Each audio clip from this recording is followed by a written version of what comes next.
Good afternoon, students. Today I am going to start in science subject, chapter 3, structure of atom. ನಿಮಗೆಲ್ಲ ಗೊತ್ತಿದೆ ಇವಾಗ ನಮ್ಮ universe made up ಆಗಿದ್ದು matter. So anything that occupies space is called matter. So ಯಾವುದೇ ಒಂದು subject R any matter ಅನ್ನ piece ಮಾಡ್ತಾ ಇದೇ ತರ ನೀವು ಚಾಕ್ ಪೀಸ್ ಇದೆ ಅಂದ್ರೆ ಇದನ್ನ ಪೀಸ್ ಮಾಡ್ತಾ ಹೋದ್ರೆ ಎಲ್ಲಿ ತನಕ ಮಾಡ್ಬೋದು? ಒಂದು at the end final particle ಅನ್ನ ಎಲ್ಲಿ ಡಿವೈಡ್ ಮಾಡಕ್ಕೆ ಆಗಲ್ಲ ಆ ಪಾರ್ಟಿಕಲ್ ಅನ್ನ ನಾವು ಆಟಮ್ ಅಂತ ಕರೀತೇವೆ. ಸೊ ಇಂಡಿಯನ್ ಏನ್ಷಂಟ್ ಏನ್ ಮಾಡಿದ್ರು, ಈ ಕಣ ಅಂತ ಹೇಳ್ತಾರೆ ಕನ್ನಡದಲ್ಲಿ. ಸೊ ಕಣಾದ ಎನ್ನುವ ಒಬ್ಬ ಸೈಂಟಿಸ್ಟ್ ಕಣ ಎನ್ನುವುದನ್ನ ಫಸ್ಟ್ ಇಂಟ್ರೊಡ್ಯೂಸ್ ಮಾಡಿದ. ಕಣ ಅಂದ್ರೆ ಏನು ಅಂದ್ರೆ ಒಂದು ಸ್ಟೋರಿ ಇದೆ ಅದರ ಹಿಂದೆ. ಇವಾಗ ಕಣಾದ ಎನ್ನುವ ವಿಜ್ಞಾನಿ ಫುಡ್ ಅನ್ನು ತಗೊಂಡು ಹೋಗುವಾಗ, ತನಗೆ ಬೇಕಾದ ಆಹಾರವನ್ನು ತಗೊಂಡು ಹೋಗುವಾಗ ಆ ಆಹಾರ ಅವನ ಕೈಯಿಂದ ಸ್ಪಿಲ್ ಆದಾಗ ಅವನು ಅದರಲ್ಲಿ ಸೈನ್ಸ್ ಹುಡುಕ್ತಾನೆ. ಹೇಗೆ ಅಂದ್ರೆ ಅದರಲ್ಲಿ ಕಣಗಳು, ಆಹಾರದ ಕಣಗಳು, ಫುಡ್ ನ ಪಾರ್ಟಿಕಲ್ಸ್ ಏರ್ ಅಲ್ಲಿ ಹೋಗೋದು ನೋಡ್ತಾನೆ. ಅದನ್ನು ನೋಡಿ ಅವನಿಗೆ ಆಶ್ಚರ್ಯ ಆಗುತ್ತೆ, ಓ ಈ ಪಾರ್ಟಿಕಲ್ ಅನ್ನ ಡಿವೈಡ್ ಮಾಡ್ಲಿಕ್ಕೆ ಆಗಲ್ಲ ಅಂತ ಅವನು ಥಿಂಕ್ ಮಾಡ್ತಾನೆ. ಸೊ ಅದಕ್ಕೆ ಅವನು ಆ ಫುಡ್ ಪಾರ್ಟಿಕಲ್ಗೆ ಕಣ ಅಂತ ಹೆಸರಿಡ್ತಾನೆ. ಆದ್ರೆ ನಮ್ ಬ್ಯಾಡ್ ಲಕ್ ಏನು, ನಮ್ ಇಂಡಿಯನ್ ಸೈಂಟಿಸ್ಟ್ ಏನ್ ಮಾಡಿದ್ರು, ಜಸ್ಟ್ ಲಾಜಿಕಲಿ ಮಾತ್ರ ಥಿಂಕ್ ಮಾಡಿದ್ರು, ಎಕ್ಸ್ಪೆರಿಮೆಂಟಲ್ ಆಗಿ ಪ್ರೂವ್ ಮಾಡಲಿಕ್ಕೆ ಸಾಧ್ಯ ಆಗಲಿಲ್ಲ. ಇನ್ 5th century BC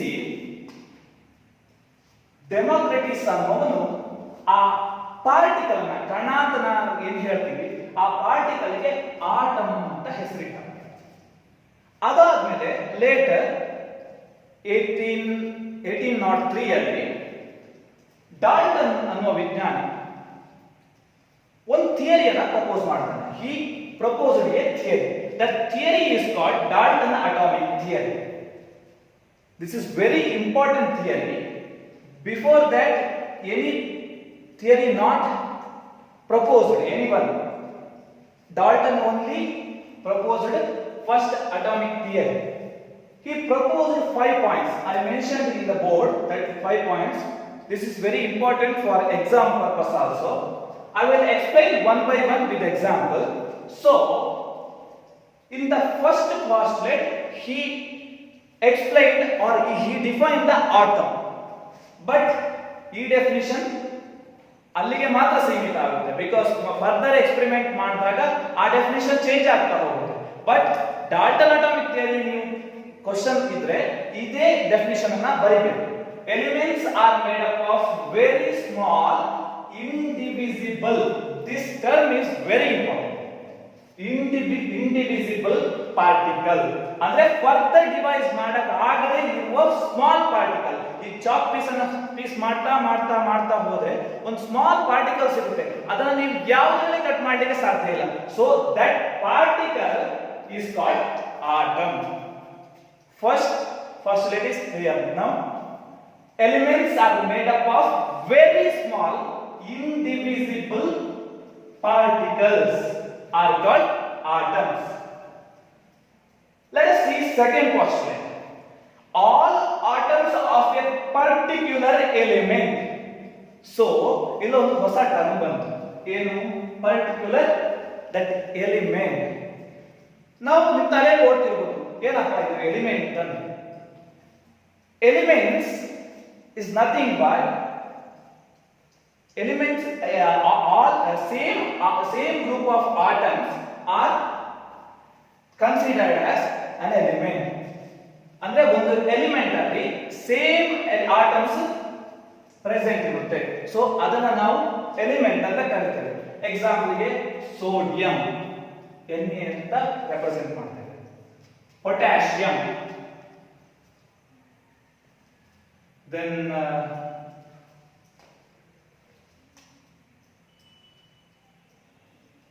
copper. So nature ಅಲ್ಲಿ 118 element present ಇದೆ ಯೂನಿವರ್ಸ್ ಅಲ್ಲಿ. Out of 118 element 90 elements are occurred in nature. Other elements are man-made. ಅಂದ್ರೆ ಡಿಸ್ಕವರಿ ಮಾಡಿದ್ದು, ಸೈಂಟಿಸ್ಟ್ಗಳು ಡಿಸ್ಕವರಿ ಮಾಡಿದ್ದು other elements. 90 element number of 90 elements this it is occurred in or it is in nature only. Then you understand this element. So now come to this second postulate. All atoms of particular elements are identical in shape, mass and other properties.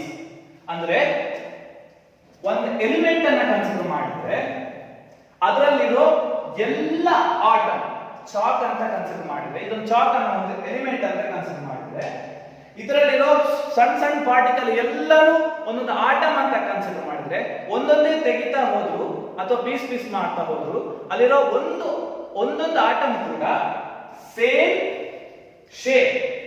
Shape very ಆಗುತ್ತೆ, mass ಕೂಡ same ಇರುತ್ತೆ and other physical property also, but are different. ಅಲ್ಲಿಗೆ ಮುಗಿಲಿಲ್ಲ, ಆ postulate ಮುಗಿಯೋದು continue ಆಗುತ್ತೆ. But are different from the atoms of the other elements. ಇವಾಗ ನಾನು chalk piece ತಕೊಂಡು example ಕೊಡ್ತೇನೆ. ಅದೇ ಎಲಿಮೆಂಟ್ ಡಿಫರೆಂಟ್ ಆಗಿದ್ರೆ ಚಾಕ್ ಪೀಸ್ ಬದಲು ಇನ್ನೊಂದು ಪಾರ್ಟಿಕಲ್ ಅಂತ ತಗೊಂಡು ಏನೋ ಒಂದು ಇದನ್ನ ಪೀಸ್ ಮಾಡ್ತಾ ಹೋದೆ ಡಸ್ಟರ್. ಸೊ ಡಸ್ಟರ್ ಅನ್ನ ಪೀಸ್ ಮಾಡ್ತಾ ಹೋದಾಗ ಸಣ್ಣ ಪಾರ್ಟಿಕಲ್ ತನಕ ಪೀಸ್ ಮಾಡಿದ್ರು. ಇದರ ಮಾಸ್ ಮತ್ತು ಇದರ ಚಾಕ್ ಪೀಸ್ ನ ಮಾಸ್ ಕಂಪೇರ್ ಮಾಡ್ಲಿಕ್ಕೆ ಆಗುತ್ತಾ? ಬೇರೆ ಇದ್ದೇ ಇರುತ್ತೆ ತಾನೆ. ಸೊ ಅದನ್ನೇ ಇಲ್ಲಿ ಹೇಳಿದ್ರು, but are different from the atoms of the other element. ಬೇರೊಂದು ಎಲಿಮೆಂಟ್ಗೆ ನಾವು ಇನ್ನೊಂದು ಎಲಿಮೆಂಟ್ ಅನ್ನ ಕಂಪೇರ್ ಮಾಡಿದ್ರೆ ಅಲ್ಲಿರೋ ಆಟಮ್ಗೂ ಇಲ್ಲಿರೋ ಆಟಮ್ಗೂ ಎಲ್ಲದರಲ್ಲೂ ಡಿಫರೆಂಟ್ ಇರುತ್ತೆ, ಮಾಸ್ ಆಗಲಿ ಶೇಪ್ ಆಗಲಿ ಎಲ್ಲ. ಸೊ ಸೆಕೆಂಡ್ ಪಾಸ್ಟುಲೇಟ್ ಕ್ಲಿಯರ್ ಆಯ್ತು. So next one is third postulate. atoms of one element cannot be converted into those of another element. Chalk piece ಅನ್ನ ಡಸ್ಟರ್ ಪೀಸ್ ಕಟ್ ಮಾಡಿದ್ರೆ ಕನ್ವರ್ಟ್ ಮಾಡಬಹುದಾ? ಮಾಡೋಕೆ ಸಾಧ್ಯ ಇಲ್ಲ. ಸೊ ಅದೇ ತರ ಒಂದು ಎಲಿಮೆಂಟ್ ಇದ್ರೆ ಆ ಎಲಿಮೆಂಟ್ ಅನ್ನ ಆ ಎಲಿಮೆಂಟ್ ಅಲ್ಲಿರೋ ಆಟಮ್ ಅನ್ನ ಇನ್ನೊಂದು ಎಲಿಮೆಂಟ್ ನ ಆಟಮ್ ಆಗಿ ಕನ್ವರ್ಟ್ ಮಾಡಕ್ಕೆ ಸಾಧ್ಯ ಇಲ್ಲ. So atoms of one element cannot be converted into those of another element. So third one is clear. Next one, fourth one. Atoms of an element